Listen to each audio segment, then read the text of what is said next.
asking their powers and positions in the political arena, and that's why they are moving for the many kind of feminist movements or women empowerment programs. One suggested measures in this case is that we need more and more elected women representatives in the political arena. Still, in our national parliament, we can see the women representation is less than 10%, and in the local legislative bodies or state legislative bodies, it is less than 5%.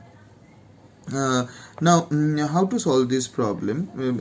It is the one way to solve this problem is it need to be made legally compulsory to have a fair proportion of women in the elected bodies. In our Indian constitution also it was mentioned that not only in the national and state level, even in the Panchayati Raj, like local bodies, the women reservation should be there, 33% of the women reservation.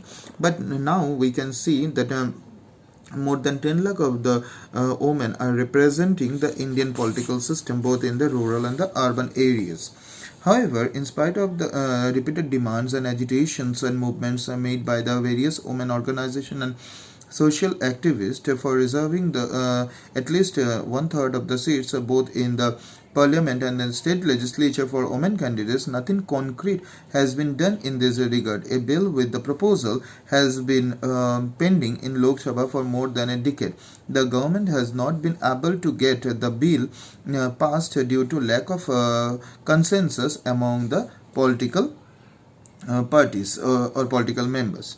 So in the next class we are going to discuss the relation between religion and politics. Thank you.